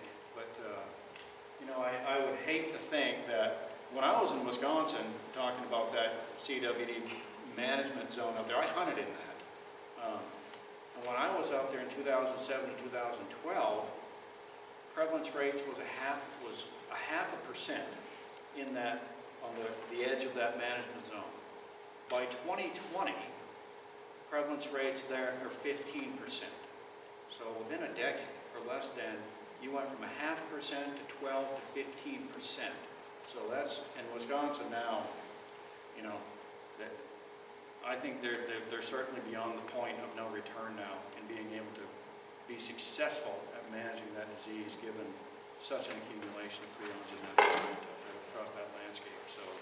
So it doesn't take long in the absence of active management, for prevalence to really take off. And their density there is super high anyway. I mean, I was shooting, 50 deer in 5 seasons out there with a bow. It's just incredible densities of deer.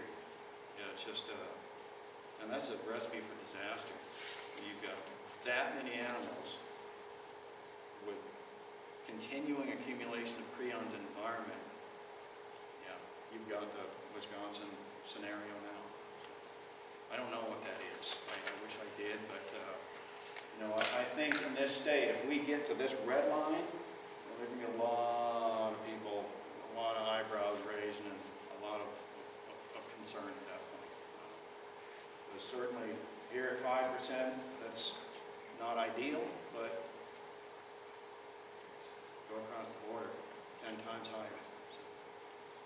And I don't know, I guess this year alone we'll see. I mean, this year will be a really critical year, I think, to see what prevalence is doing. I don't know if it's going to drop, if it's going to stay 4.5%. I don't know, but that's certainly going to generate a lot of discussion with the agency. Yes, sir. Is the program in Wisconsin not as good? They don't have sharpshooting. They don't actively shoot.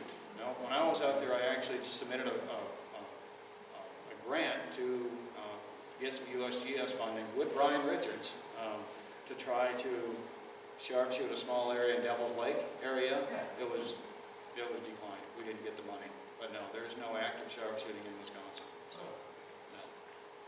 So I think that's, it's critical to continue this program despite it not being very popular with many. It's the best tool that we have available to date. So to answer the previous question about the deer management budget, the line item for deer management for 2023 in the budget is $19,900. If we take 100 deer that are 100 pounds, theoretically 40 pounds on the on the generally accepted side, so that's 4,000 pounds. $20,000 divided by 4,000 pounds works out to $5. $5 a pound for the venison that we're giving back to the community. Cheaper than beef these days, isn't it? And it only wasted $6 per crop. It's well worth the price. It's budgeted to spend $9,900 for deer management in 2023. 19. I'm sorry, 19,900. and up to 100 deer. So I said theoretically you get 40 pounds of meat out of a 100-pound deer. Divide the $20,000 that we're spending on the $4,000 that we'll theoretically get from the deer. That works out to $5 a pound for the venison that we're giving to the food places.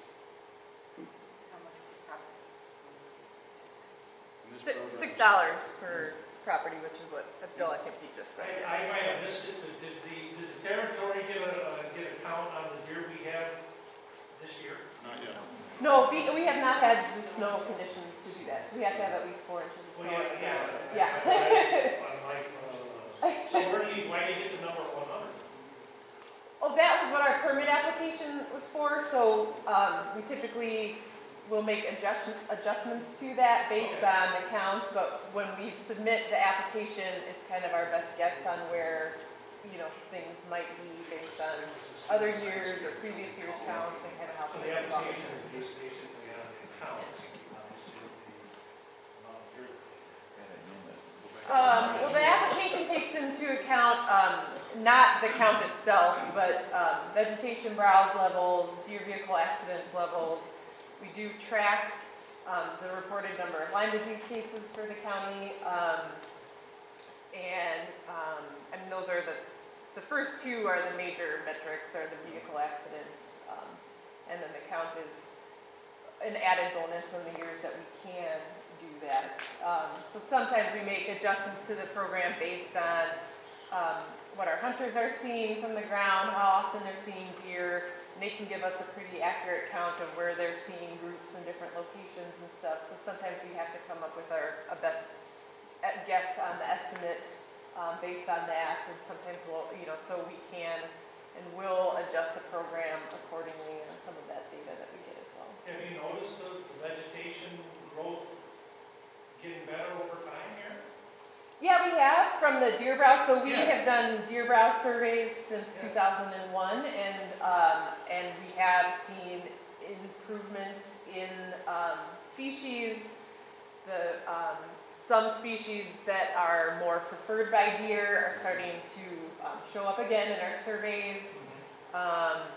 Some of browse is down in some areas and up in other areas, so it's all, you know, but yeah, we have seen overall improvements, and the number of stems per transect has increased over time as well, so there's less browse that's occurring in these areas that we're measuring. Yeah, yep. The body condition of the deer is certainly markedly better than it was. Yeah, yep. Yeah, you may have touched on this, I may have missed it. Is there evidence that infected doe would pass this on to CWD onto the young, onto the fawn? That's one of the reasons we're collecting those fetuses is for U of I research, because they are asking that very question. Is, you know, are these does that are CWD positive more likely to pass that on to young, and what is the overall body condition and health of those young? Are they giving birth to young whose health is compromised because they're infected with disease? But that is ongoing as we speak, and that's why we're collecting animals that we collect. But yeah, as of right now, again, it doesn't look as if there's that passing on of the prions from mom to fetus, but not to say it doesn't occur, but generally speaking, yeah. That's the reason we don't test fawns in the fall, is because, you know, the accumulation, they're just too young. They haven't had time and exposure to those prions to actually accumulate it. Does it happen in 6-month-olds? Yes, but very, very low prevalence, so less than 1%. So we're pretty confident that a fawn harvested by a hunter in the fall we're not going to detect CWD. But we do test fawns in the winter months when they're 7, 8, 9-month-olds, and again, that rate is very low, very few. So, yes, ma'am. What are the symptoms when you do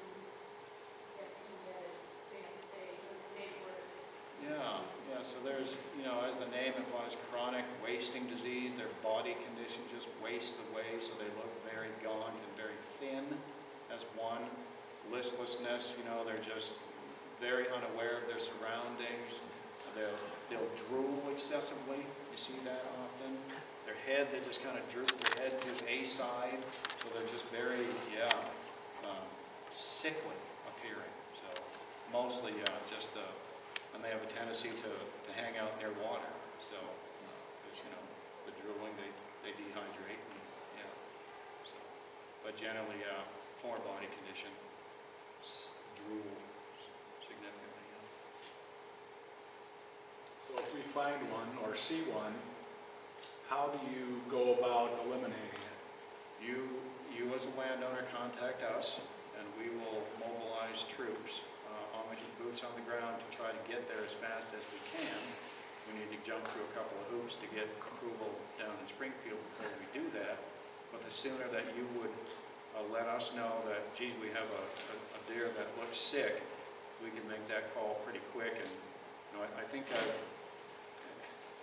the process now is a lot faster than it used to be, because I put a fair amount of pressure on them down there to say, come on, now. The deer it's not, you know, it's not wearing cement shoes. I mean, come on, we gotta go now, type of thing. So Emily, So yeah, if you do, put then we this can in the Territory Times about how to contact them with numbers and stuff for people that do see a sick deer or whatever. On the CWD page, you know, contact your local district wildlife biologist, and yeah, we can move pretty quick to try to get that deer off the landscape and test it. So, and we do that every year. We suspect deer and as a percentage of the animals that we test, but not a lot. But yeah, those are. Well, the more we can eliminate, the better off we're going to be. You bet. I would imagine if our sharpshooter's out. Yeah, that would be. Yeah, oh yeah. Yeah, certainly during these months, yeah, if you have a suspect Right. deer, that's certainly something that, you know, our sharpshooters Right. could potentially look at. Yeah. No, not that I'm aware of. But otherwise, I mean, because of the restrictions and limitations of firearm use in the territory, the best thing if you see a suspect deer would be to alert myself, and then we can get authorization. You know, you can't just call Chris out to come dispatch a deer on your property. You know, it would have to come through the association first. So I think, That's you what know, I thought. If you put it in the Territory Times, people would know if they have one. sure, yeah, contact the association, and then, yeah, we would reach out to DNR and do that. Outside of the territory, Yep. certainly that protocol. Get in touch with your biologist outside of the territory. And we can, we can act pretty quick, relatively quick. Yes, sir. So November 26th here in town, somebody was arrested for bringing 2 deer cubs from Wisconsin into Illinois. So there's a state law against that. Apparently there's a federal law called the Lacey Law. Yep, Lacey Act is a violation of the Lacey So Act. what are the potential consequences for our deer, for example? If somebody brings diseased deer in that they've shot and they don't know about it, can that individual, by walking around or in any fashion, so the Not really. I consequences mean, are that's very not. limited? Yeah, I mean, surely we have all these procedures in place to try to minimize transport of, infected deer across state lines. But if it is boned out packaged meat, we're not. I'm talking about a fresh kill. A fresh kill. Yeah. Okay. Yeah. I mean, it just depends. I mean, how that animal is handled. I mean, if it's going straight to a meat processor, No, these deer were in the back of a pickup truck. They were in the Fresh pickup. kill. Yeah, so I mean, it depends. I mean, I don't know how they're going to be handled. I mean, but did they know that the deer were positive for CWD and bringing them across the state line? Okay, yeah. I think we should give context, since they had loaded weapons sitting in the backseat of their truck. That's beside the point. So, but that brings up another point, okay? Something that I've been working on. So this individual was they found an AK-47 rifle in this individual's truck loaded. So I spoke to the DNR police officer that inspected the deer carcass, okay? And it crossed my mind to ask her, how many holes were in these deer carcasses? Did this guy use this AK-47? Or what did he shoot the deer with? Yeah, that's a good question. I mean, Yeah, it is. Different rules in Wisconsin. yeah, different way of doing business in Wisconsin. But yeah, I mean, we certainly are mindful of that movement into the state, but so long as that animal is processed and